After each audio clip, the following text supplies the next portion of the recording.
Оян Қазақстан, менің ойымша көптеген көрермендеріміз қазір дастарханның басында таңғы астарын ішіп отыр. Негізі мен қонаққа барған кезде, әсіресе қымбат, мейрамханаға барған кезде, анау пышақтар мен шаншқыларды көріп, кішкене шошып қаламын. Өйткені 3 шаншқы тұрады, 3 пышақ тұрады. Сөйтіп менің құрбының айтуынша, біріншісінен бастау керек екен. Бірінші тіске басар алып келеді, одан кейін сорпа алып келеді. Бірақ байқасаң, кейбіреулері сол қолға шаншқын алып кесіп алады да, оң қолына алып жей береді. Ол да қате. Яғни оң қолмен жемеу керек дейсің ғой. Енді мұсылмандар оң қолмен жейді. Енді ол жағында бар, әйтпесе мен үшін бір қасықтың өзі жеткілікті сияқты. Bir қасықпен кесіп те, оны алып та жіберуге болатын сияқты. Бірақ осы мәселені нақты талқылап, қайсы дұрыс, қайсы бұрыс екенін сұрау мақсатында біз қонаққа Сая Әбдіғайын шақырамыз, этикет мектебінің негізін қалаушы. Қош келдіңіз, Сая ханым. Қайырлы таң, төрлетіңіз. Біздің айтқан әңгімемізді тыңдап, мыналар өмірі шаншқы ұстамаған ба деп таңғалып тұрған шығарсыз.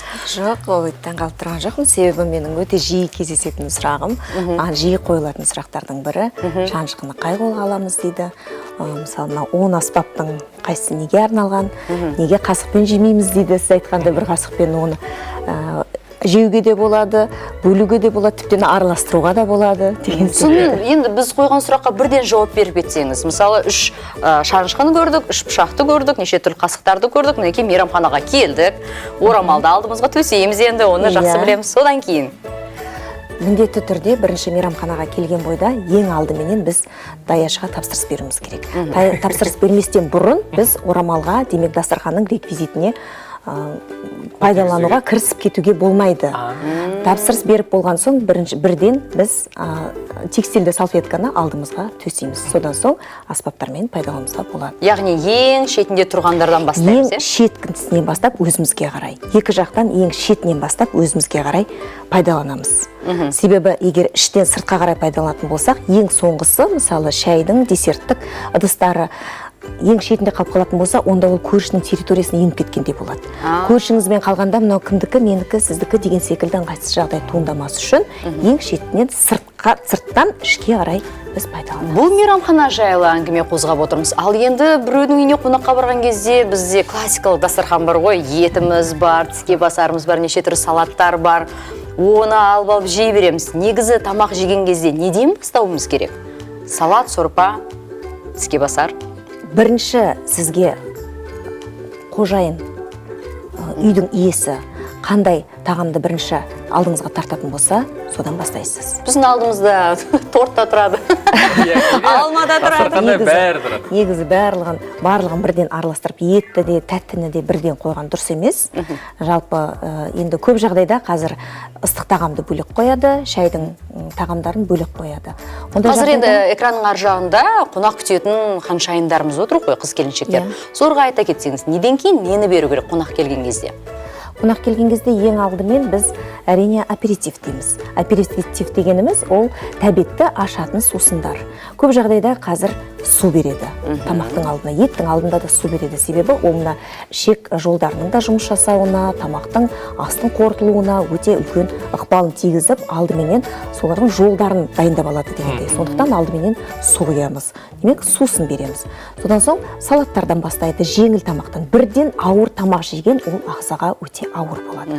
Сондықтан алдыменен салаттар, тіске басарлар, содан соң ыстық тамақ, содан соң шайға тәттіге өтеміз. Енді осы кеңестерді сіздер түртіп алдыңыздар деген үміттемін. Дәл қазір бізде шағын жарнама, одан кейін ары қарай жалғастырамыз.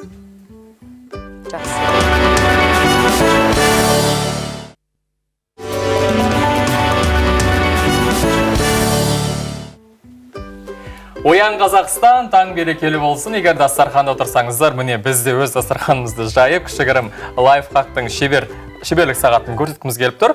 Осы жерде мұнда неше түрлі аспаптар тұр енді. Сая ханым айтып жіберіңізші. Әдемі дастарханды жасау үшін не істеу керек және қандай кішігірім кеңестеріңіз бар? Ең басты біз дұрыс жаюымыз керек. Әрбір ережені дұрыс білгеніміз абзал. Дастархан жайған кезде ыдыстарымыз біздің дастарханның шетінен біздің басты негізгі тарелкамыз 2 сантиметрлік ара қашықтықта орналасқаны абзал. Демек, 2 саусақтай мөлшерде өлшеп аламыз. Ал мына қасықтарымыз біздің дастарханның шетінен 5 сантиметрлік арақашықтықта болу керек. Оны бірі 2 сантиметр, бірі 5 сантиметр деп шатыстырып жатпас үшін жалпы этикет деген бұл логика. Өте қарапайым дүние. Осы логикамен байланыстыруды үйреніп алатын болсаңыздар, еш уақытта қателеспейсіздер. Мына қасықтарымыз біздің ішкі екінші тағамға арналған тарелканың арақашықтығыменен бірдей арақашықтықта болу керек.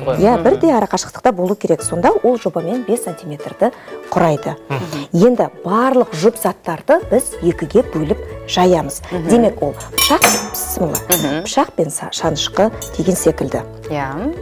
Енді мұнда мысалы біз не көріп тұрмыз? Біздің көріп тұрғанымыз бірінші асқа арналған ас қасығы, содан соң ет немесе тіске басарларға арналған пышақ, содан соң біз көріп тұрғанымыз балықтың пышағы, содан қаймақ қасығы, уылдырық қасығы және де шай қасық. Бұл қымбат мейрамханада қойылатын ыдыстар болып есептелетін шығар. Мынау шай қасық болса, ана қандай қасықтар? Мына қасықпененен мына шанышқымыз біздің десерттік болып саналады. Кей жағдайда мына кішкене шай қасықты кофе араластыруға да тартады. Жалпы неге мысалы бірі қасық десертке арналған, бірі шанышқы? Біз қасықпенен жұмсақ десерттерді жейміз. Былбырап тұрған десерттерді жейміз. Ал шанышқыменен қаттыларды жейміз. Мысалы Наполеон торты секілді. Қатты дүниелерді, десерттерді шанышқымен қадап бөліп жемізге. Байқайсыз ба, қонаққа барған кезде мынау бірінші тәрелкеміз былғанады да, екіншісі таза болып қайтады. Себебі өте дұрыс, себебі бұл орысша айтқанда подтарельник деп аталады. Жалпы бұл тарелкеге ас салынып желінбейді. Бұл асты алып келетін тарелка болып саналады. Мысалы, бірінші асты алып келді бізге. Бірінші асты алып келгенде астың барлығы оң жақтан алып келініп, сол жақтан алып кетеді.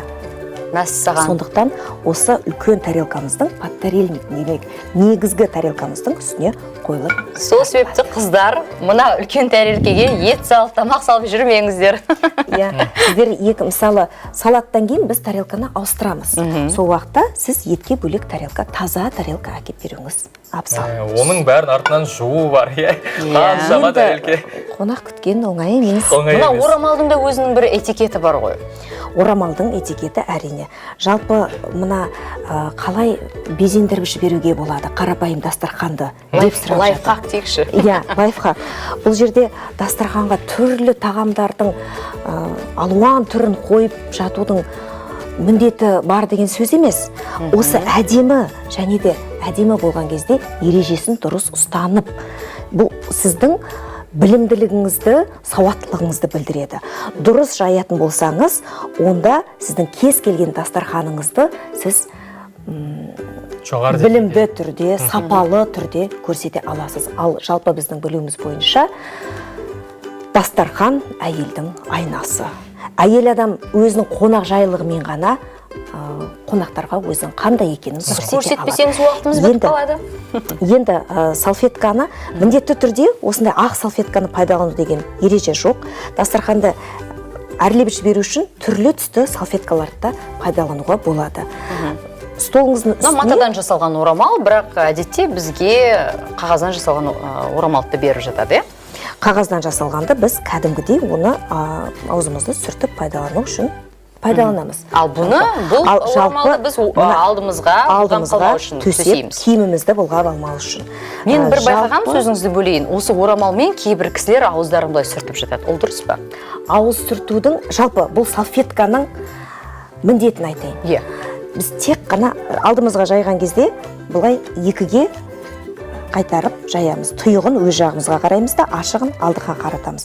Содан соң жалпы әдет бойынша бұлай еріннің аузының екі жағын демеп қана сүртіп қояды. Болады сүртуге. Болады, бірақ еш уақытта салфеткада далаптың, тамақтың іздерін қалдыруға болмайды. Бұл дегеніміз үй иесіне құрметсіздігімізді білдіреді. Байқайсыз ба, тағы да сөзіңізді бөлейін, біз дастарханымызда мынандай салфеткалар болады, қағаздан жасалған, соның барлығы толып жатады. Оның да бір әдебі бар, қағаз салфетка. Қағаз салфетка. Оны да бір бүктеп қою керек, оны тығып қою керек. Пайдаланғаннан кейін біз оны қасымызға қойып қоямыз. Бірақ оны біз қолымызды сүртеміз, қасымызға жинай береміз. Оны алып кетеді ғой. Енді мен тағы бір сұрақ қойсам, осы қонақтың бәрін керемет қылып дайындап қойды. Сол қонаққа кешігіп барудың өзінің бір регламенті бар ма? Тек осыншалықтан кешігуге болады деген сияқты. Ет піскенше кешігуге болады деген сияқты. Негізі кешігу деген енді өкінішке орай ол біздің қанымызда бар дүние, бірақ қонаққа ең көп дегенде 15 минутқа ғана кешуге болады. Одан кейін кешуге болмайды. Жалпы қонаққа барудың тағы бір лайфхакын айтқым келеді. Бұл бір кереметті ерекше дүние емес, бірақ көп жағдайда мән бере бермейтін. Қыздар көп жағдайда оны ескере бермейді. Бірақ қыздар сіздерге өтініп тұрып сіздерден айтарым, дәл осыны естеріңізде сақтап, осы ережені ұстанатын болсаңыздар, сіздердің қандай ереже сонда? Қастарыңыздағы сол қонаққа келген адамдарыңыздың немесе қонаққа шақырған адамдарыңыздың арасында сіздің мәртебеңіз ерекше болады. Иә. Мысалы, қонаққа шақырған кезде біз міндетті түрде, мысалы, бір апта бұрын айтылады қонаққа, осылай қонаққа шақырамыз деп. Міндетті түрде бір күн қалған кезде тағы да ол кісіге қонаққа шақырған адамды ескергеніміз абзал. Ертең сізге келетін мекен жайды жазып жіберейін деген секілді. Демек, ол адам ұмытып кетуі мүмкін. Бірақ біз тағы да естеріне салуымыз керек. Енді қонақ келді бізге. Тамаша, уақыттығы сізбен сөйлесе берсек, енді бір сағатта жетпейтін сияқты. Сая ханым, расымен де мен қаншалықты мейрамханаларға жиі барсам да көптеген ережелерді білмейді екенмін. Сол себепті өзіме бір пайдалы дүниелерді алып алдым. Күніңіз сәтті өтсін, сізге көп рахмет.